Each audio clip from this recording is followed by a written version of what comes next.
I just wanted to welcome everyone to the Queer Lounge. My name is Rashad Robinson. I'm the Senior Director of Programs at GLAAD.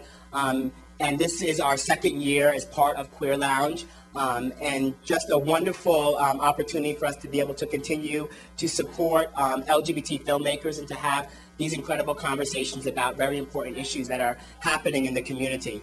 I do just want to kind of let you all know a little bit about the forum, because we do want to make this very open. We know a lot of people came wanting to either ask questions or make statements, and we're going to kind of have that opportunity. We're going to open it up and kind of, with some information from the panelists, and then after that, we're going to go into kind of an open forum, town hall style.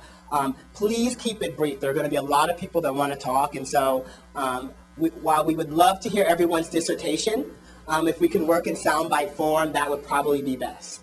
I do want to take a moment to thank Absolute, who's been our corporate sponsor for a number of years, and Abriva as well, who's on as a day sponsor. Thank you to all of our corporate sponsors who kind of make this happen.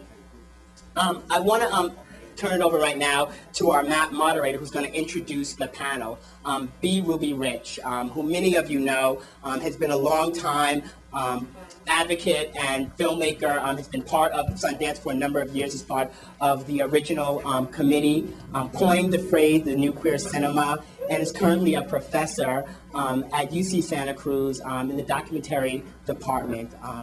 B. Ruby Rich. Thanks, Rashad.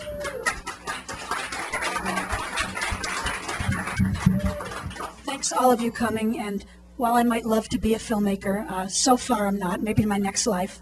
That's okay. More is always okay. Yeah, no kidding. So I actually want to introduce everybody first, so you get a sense of who's up here, because we have an incredibly distinguished panel here. Sitting at my left, your right, at the beginning of this row is Rob Epstein, an old pal of mine, somebody whose career goes all the way back to the start of anything we can call gay and lesbian cinema, because he was part of the collective that made Word Is Out, which was released in 1978. Yeah, the very touchstone of what was at the time called gay and lesbian documentary. In 1984, of course, as I'm sure you all know, Times of Harvey Milk, which he made and for which he won the Academy Award, total landmark event, and one I'm happy to say that's come completely back into public consciousness with Gus Van Zant's film this year, which uses so much of the footage from it and owes it such a debt. And Celluloid Closet, which he made after Times of Harvey Milk, which was actually here at Sundance and won the Freedom of Expression Award here at Sundance. Common Threads, the documentary about the AIDS quilt, the names quilt, for which he won his second Academy Award, co-directed with Jeffrey Friedman, lurking in the back of the room. And in 2000, they won the Best Documentary Award at Sundance for Paragraph 175. And as some of the rest of you may know, behind the scenes, Rob Epstein is also a board governor for documentary for the Academy. So I think I've covered major bases, except to say that Rob and Jeff are up here this week as part of the Sundance Lab, working on a hybrid documentary fiction film to commemorate Howl and the creation of Howl and that moment in popular culture. So, okay.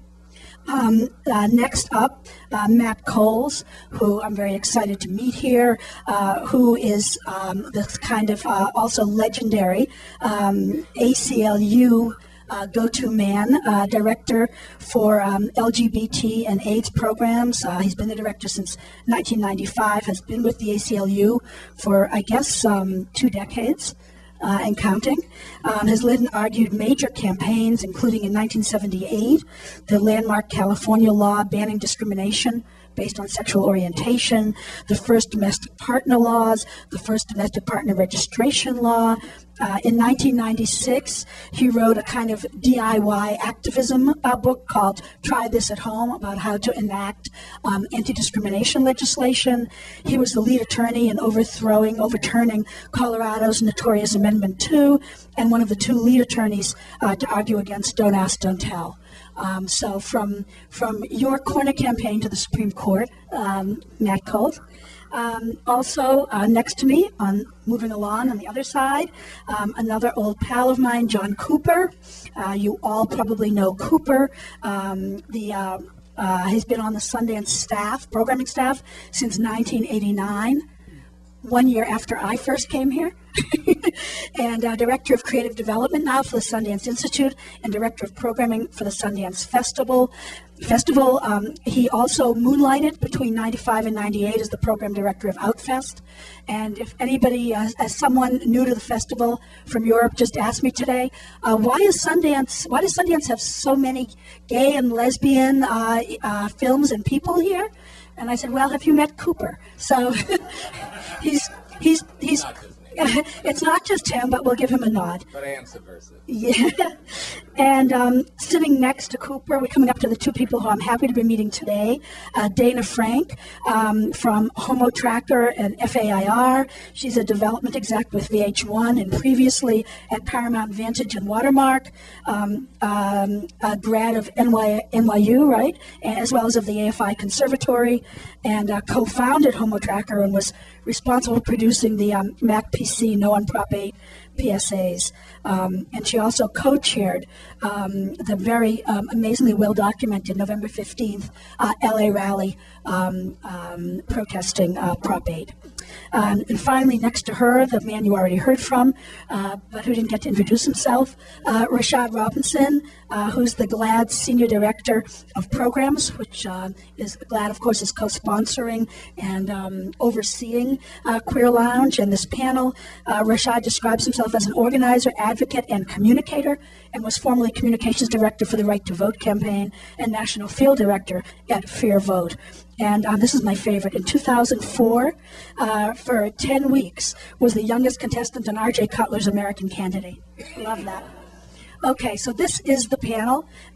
We have a rough order of speakers based on the order that a few of the clips that we've got for you are queued up. But I want to sort of maybe give a sort of opening gambit that people can start by responding to and saying any opening remarks that they may or may not have. They'll wing it, they'll introduce, whatever, and then we'll get going. And I guess my first question would be in terms of the title of this panel, because I had a few comments I wanted to make, but I think I'll let them go first. Our title is LGBT Civil Rights, Film Activism, and Prop 8. And I want to welcome you to what I hope is going to be a really spirited discussion of the issues that are in play under that kind of a title. I think we want to discuss questions of strategy, questions of representation, and especially important for me, questions of history.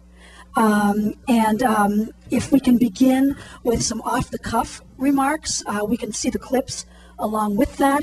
If you don't have anything prepared to say at the beginning, I'd love to hear your response to these questions of strategy, history, and representation, anything that comes to mind. I think we'll keep it short so that we can all converse with each other as we get into, I assume, differences of opinion, differences of perspective, and I hate to say it, maybe even generational differences. So, and not to mention, never looking very far from the surface, the kinds of race and class issues that have also been implicit in this history of the campaign in California. So I know that what they have queued first is a clip from Rob Epstein's The Times of Harvey Milk.